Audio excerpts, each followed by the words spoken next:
everyone. Thank you so much for joining once again. My name is Melanie Garate, and I'm the Climate Resiliency Project Manager for the Mystic River. I'm Julie Wormser. I'm Deputy Director for the Mystic River Watershed Association, and I lead our Climate Resiliency program with Melanie. Yes. So, Melanie, we're going to talk mostly today about social resiliency and climate. And I wondered if you can talk a little bit about what we've learned from COVID and how that might relate to what we're learning in terms of climate and social resiliency. Yeah, definitely. So there's definitely a lot of overlapping themes that we're seeing right now through COVID, and also what could happen during climate change scenarios, including climate impacts that we're facing on the day-to-day, not right now, not necessarily in the future. And so the main thing that we're seeing is that in COVID and during climate pulses, some people are much more vulnerable than others, not necessarily because of biology or by race, etc., but because of systemic root causes that don't enable these people to be resilient in an equitable way compared to others. Melanie, I remember you doing some research about redlining and how those areas that had been redlined often are now the hottest places in the city from that disinvestment. Can you say a little bit about that? Yeah, definitely. So if you're not aware of redlining, redlining was a policy that was put in place in the 1930s to basically allow certain people to become homeowners and get out loans for homes and also small businesses in areas. And any city that was, or any neighborhood within a city that was redlined, people could not essentially get loans. And those were immigrant neighborhoods, so Italians, Irish folks, Jews as well, and then also African Americans. And so that legacy still lives today because those people, or some people, have been able to continue onward and obtain homes, and others are still being discriminated against. And so those areas, for example, Dorchester, Roxbury, even certain parts of Charlestown are essentially segregated, and they're heat islands. And so they have the most impact during a heat wave. That's a good question. Yeah. No, it's interesting to me as a policy person thinking about how our past policies, some of them directly discriminatory, some of them turned out like they might have been more unconscious, but those have led to different groups of our residents and workers being more vulnerable to the climate risk we're facing. So yeah, I think definitely. Yeah. So I think as policymakers, we have an obligation to understand that and try to overcome it as we're doing climate resilience. Yeah, definitely. And I also want to mention that people have varying differences of being susceptible to certain climate risks and also to risks of COVID right now. So some people are exposed more to climate risks than others. For example, people that live in flood-prone areas, or people who are essential workers, whether they're working at a grocery store or they're working in a hospital, right? And so they have a different exposure than me at home, who's able to, luckily, to work from home. Other people are also more sensitive to climate impacts and to COVID. And so people with pre-existing health conditions, particularly those who have poor air quality where they reside or where they work, are going to be more affected if a storm comes and perhaps there's mold growing in their home, and then also right now during COVID, right? Yeah, I think the first time I noticed this directly was during Snowmageddon. Do you remember that? It was 2016? 15? Yeah, when the snow was up to here. Yeah, when we had 9 feet of snow in 6 weeks and no thaw. And for myself, we had 2 parents at home. We both had salaries, and so our daughter was bouncing off the walls with 10 snow days in 6 weeks, and we were kind of bouncing off the walls, but none of us had the fear of losing our salaries and our housing. but our daughter Lucy had a classmate who was a single parent working at a fast food restaurant, and couldn't get paid if they couldn't get to work, and couldn't afford daycare, and couldn't afford taxis. So the difference between our families was just dramatic. And again, that's when I really, as a person with more resilience, understood how extreme weather separates the haves and have-nots even more than the normal weather. Yeah, the ability to bounce back from such a crisis is definitely part of what makes people more vulnerable than others. So again, we're able to work from home. Others are able to be home and they may be okay, but in terms of financial means, they may not be. And so those are part of the systemic root causes that we're seeing overlaid here during COVID and climate. For sure. Yeah. Shift to climate. Yeah. So Julie, what are the climate impacts that the Boston area and the Mystic River watershed are facing? Well, I bet a lot of the folks on this call or interested in this subject already know this, but the big three we think about in the Boston area, one is for sure sea level rise. And to give you an example, our infrastructure starts to flood when the ocean is about 2.5 feet above normal high tide. And we saw that flooding about 22 times between 1920, I'm sorry, it's 27 times between 1920 and 1970. Mm-hmm. We saw that amount of flooding 22 times last year, to give you just an example. In 1 year. Just in 1 year. Mm-hmm. And some of it was we had more astronomical high tides, but a lot of it is that we have underlying sea level rise, and our infrastructure was built at a time when our ancestors knew that the ocean was lower and never expected to get higher. The other things that some of us are noticing, especially if you grew up in this area, is we had a lot more drizzle in the past. We have a lot more thunderstorms, nor'easters, and winter rain than we did when we were growing up. And so our rain is bunching up. We're getting more intense short droughts, and we're getting more intense short rainfalls. And again, our stormwater systems, the pipes in our streets, our ecosystems they evolved, or they were built in a time when we had drizzle every 3 days, not these intense storms a couple times a month. And then the last thing that we're definitely noticing is more heat waves. So again, when I was little, I never grew up with air conditioning. We would have a handful, less than 2 weeks of days above 90. And those were weeks during the summer where I was a kid off of school, we'd just go to the beach. Now, in the last few years, we've seen twice that much. We now have the climate that was historic for southern New England, like Connecticut. By mid-century, we're going to see the climate more like Washington, D.C., and by the end of the century, we're going to see a climate more like Birmingham, Alabama, and poor Birmingham, Alabama, what they're going to see at that time. So these are things that our people, our ecosystems, and our infrastructure is not really used to. And so a lot of the work that you and I do is really work with municipalities to get ready for these changes. Yeah, thank you so much.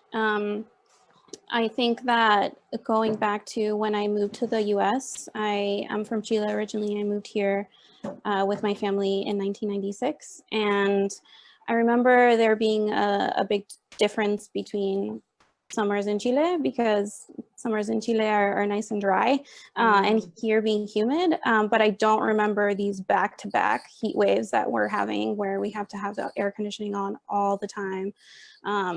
So that's a really important point to make, that it's not just happening in the future in 2030 and 10 years or in 2050. It is something that is happening right now, but it's not necessarily these big impacts yet in the Boston area, such as Hurricane Sandy or Hurricane Maria. But those are things that we might very well likely see in the near future. Yeah.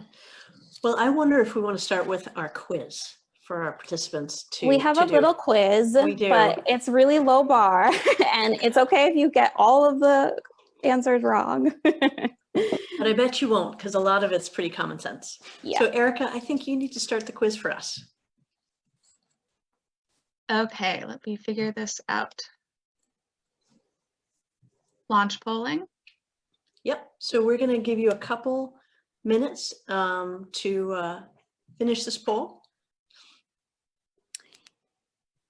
it's quick and easy, and I'm sure that some things that you will know and then some things that you don't, and hopefully that's why you're here, is to learn, right? And don't worry, we won't be able to see who says that. No shaming. No shaming zone here.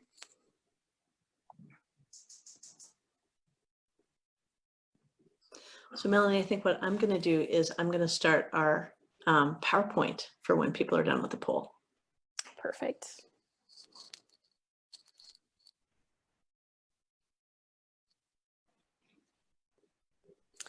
And in the meantime, if you finish early or have thought up of any questions that you have for us, feel free to chat them in the little chat box. And we'll get to them after the quiz.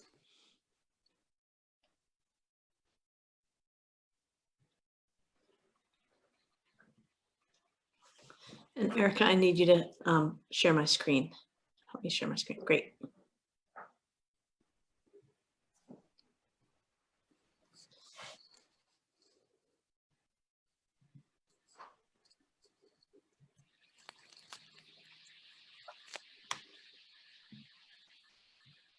Okay, so just a couple more minutes. Erica, let us know once people start submitting the answers. And for those of you who tuned in later, Erica is that mystery box that says Mystic River.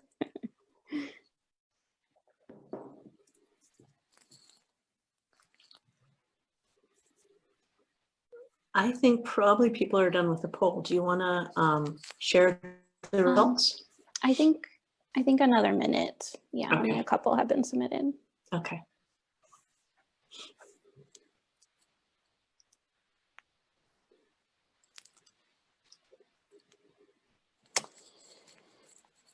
I hope good. everyone has been well during this time and enjoying all of the Zooms or not enjoying them. I hope this one's a little bit different than your usual Zooms.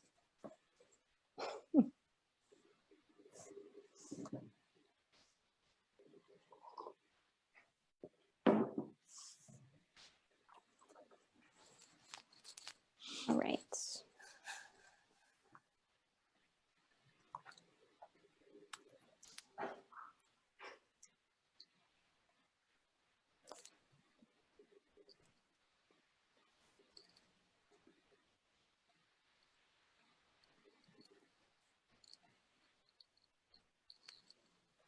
Okay, I think that we can get started. I could probably end it. All right. Right. And so for folks, I think you need to move the polling box yourself to the side so that you can see our PowerPoint. Great. I think that is true. Yes. All right. So I'm looking at the results. They look great. So number one, what do you think is a deadliest climate risk over the last decade in the US? And some people, 17% said wildfires, some said hurricanes. The actual answer is heat waves. And so we are calling this the silent killer in the US, or actually worldwide, where because heat waves are increasing and people are not necessarily prepared to have such high intensity heat waves, more people are dying. And this is the #1 climate related risk. So that's a tough one. And that presentation photo is just a tease. It's a tease, right? Just a tease. And then the next question is, what is a storm surge? And it is not a run on groceries. It is not. Although that's what we're doing right now. Exactly. And again, the majority of folks who took this had the correct answer, which is that a storm surge is when the ocean really bunches up and hits the coastline at a higher level because of wind pushing it towards the coast. So in this part of the world, we get our storms from the east, like think of a nor'easter, and it's that easterly wind pushing that liquid water towards the coastline. So when we get a big storm surge at high tide, the surge plus the tide is called a storm tide, and that's when we see a lot of coastal flooding. Exactly. So just remember storm surge. The surge part is coming from the ocean. From the ocean. Yep. Mhm. Okay, so number 3, you accidentally locked yourself out of your home with no shoes, phone, or wallet. Choose a number of neighbors you know by name whom you could ask for help. And so the options were none, 1 to 5, 5 to 10, 10 to 20, more than 20. And so for this, there's not necessarily a right or wrong answer. This is more getting to the point of how well do you know your neighbors? That is part of your resiliency, right? Or your vulnerability. Are you able to contact neighbors? How many? And so the more neighbors you have that you know, the better. And it's definitely something hard, right? In the Boston area sometimes, just being New Englanders, and then also everybody kind of doing their own thing all the time. But right now, during COVID, there's been so many more neighborhood initiatives, so many more people saying hello to each other from, at least 6 feet away, that this may actually be a really good opportunity to get those numbers up in terms of who you know. And one of the things that we've learned is that social isolation is actually the most dangerous thing about social vulnerability, is that if you don't have somebody you know that you can ask for help, it increases your likelihood of harm. So folks who have fewer than 5 neighbors, you might want to bake some cookies and leave a card with your email address to say, hi, I'm a nearby neighbor, let's talk. Yep. Or what All I right. do, I have a dog, and so I usually talk to neighbors that way. Yep. Just get a dog in order to get to know your neighbors. So if you are driving and seeing that the street ahead of you is flooded, what should you do? We have all seen those photos of flooded cars where people tried to gun it through the water and failed. And so I'm delighted that nobody chose that answer. And I think a second best answer is stop where you are and leave your car. Yeah, so the options were, just to make sure that we're doing this for the Facebook Live people, options were accelerate through water, turn around, get out and swim. Nobody chose that. Although I really love to swim, I would not do that during flooding. Or stop where you are and leave your car. Yep. So well done, attendees, that you know to turn around and stay away, because cars do get ruined that way. All Okay, right. great. So we are halfway through. Yay. Who is at highest risk of harm during a heat wave? And so we had a lot of options: little kids, elderly people, people without access to air conditioning, people with asthma, people with heart disease, people who work outside, or all of the above. And I'm really glad that everyone is aware that all of these people are at high risk, right, during heat waves. So little kids and elderly people are typically the highest risk. And then especially people in New England who just, aren't used to this summer heat. And so people in the South, they're, better at being able to adapt to these high heat conditions, but Boston people were still not there yet, right? And so going back to that notion of knowing your neighbors, could you go to a neighbor's house that is cooler? Could you go to a library? Could you do, all of these things where they do have AC, especially if you're elderly or have asthma or have heart disease? Yep. Good. And so the biggest thing about heat waves is what makes people at risk is that they can't get away from the heat. They can't cool off their bodies. And then the question of who might be at highest risk of harm during a major hurricane, it's really people who can't get out of harm's way. And again, people, got the trick question is all of the above. So whether people live near the coast, they don't speak English and all the emergency information is only in English. If people have limited mobility, the elevator's off, they can't get down the stairs. If they have mental illness or addiction, if they're afraid of interacting with the government, whether they're undocumented or have prior trauma, people who are staying home with their children or a bedridden relative, and people who don't want to leave their pets. So basically, in both of these situations, it's people are harmed who can't get out of harm's way. And but it's different. Flood, who is at risk from a flood is different from who is at risk from a heat wave. So as we're thinking of our policy solutions and investment solutions, we need to really understand what makes people unsafe. Mhm. Definitely. So the next question is, the weather report calls for a 24-inch blizzard. Are you prepared? And so some of you, about half, a little bit more than half, said yes. A little less than half said no. And so this question was really getting at, this is our common blizzard. Up here in New England, we are used to having blizzards compared to heat waves. You know, we have the salt trucks, we have people getting the snow off the roads. People, you know, own a shovel. People down, you know, down south, they don't own a shovel necessarily. We know that we need to put salt on the roads or other forms to get us out of harm's way. And then we are also, for the education system, we're used to having snow days. We have a certain number of snow days. So we know how to handle this. This isn't going to be a huge surprise when it happens. Yes, it's uncomfortable. Yes, it's maybe annoying that you can't get to work or school, but we're all used to that living in New England, right? Compared to other situations. Yeah, Climate. I mean, the examples you use, Melanie, it's not only our individuals prepared, but our government's prepared. Mm-hmm. The combination of shelter in place and school day, snow days, and then we know to sort of hunker down, try not to travel. You know, I am one of those people who would say, no, I know what a 2-foot blizzard looks like. I have no idea how much my home would flood if we had 12 inches of rain in one day.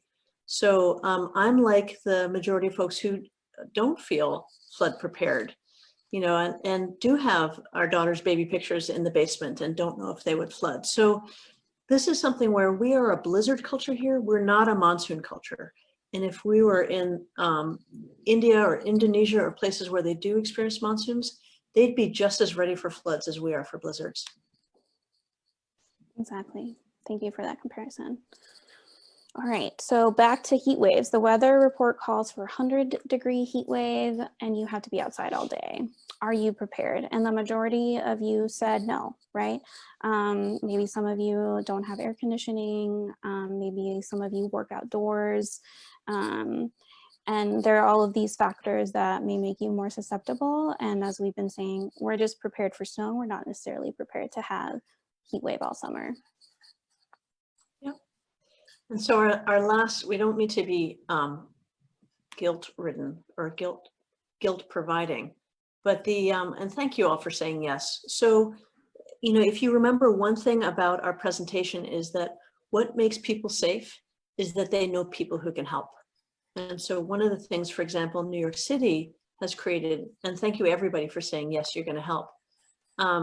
One of the things that New York City has done is created something called a Be a Buddy program, where they're asking people to look in on their relatives or neighbors who, for whatever reason, are a bit more fragile during heat waves.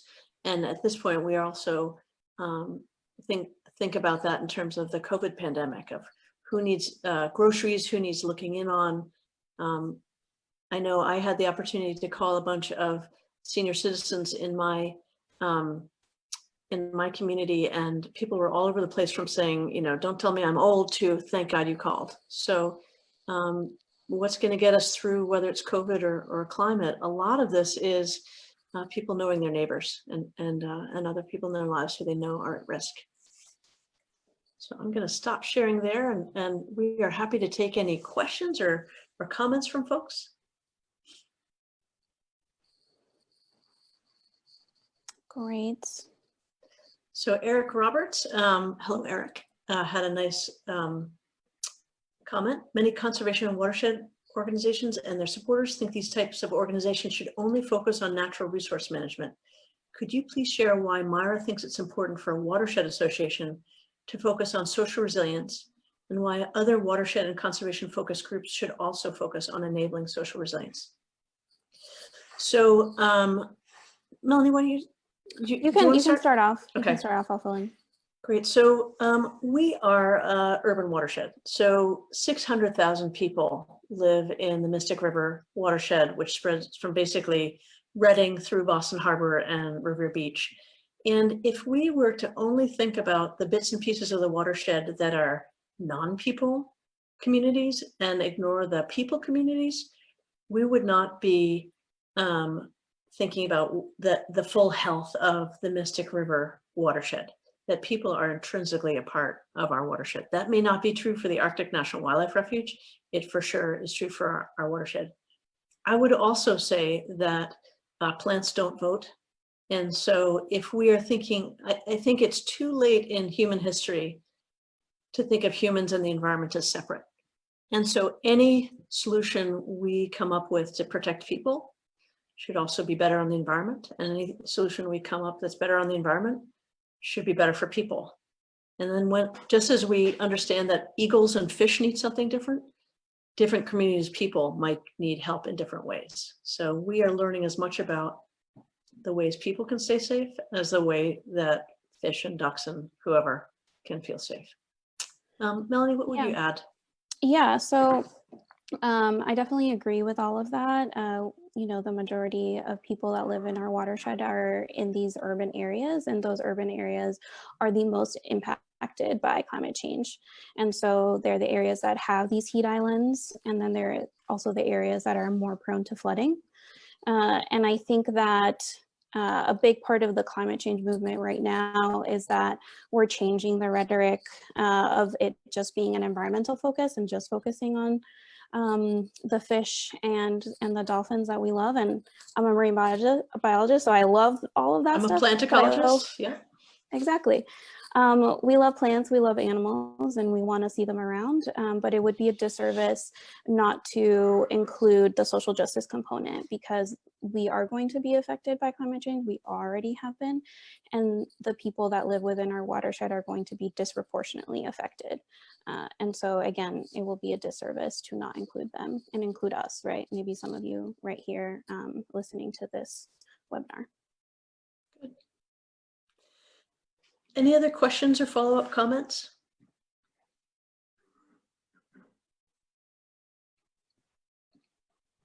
Well, our wonderful colleagues, we are delighted to spend this half an hour with you, and you can reach us via our website, and we would be delighted to hear from you. Thank you so much for spending this time, and be safe, be well. Melanie? Thank you so much. Yeah, looks like we just did a really great job at explaining all of climate change. In a half an hour. It's not that Yay. complicated. All right. Thank you, everyone. Okay. Be well. Have a great weekend. Bye, everyone. Thank you.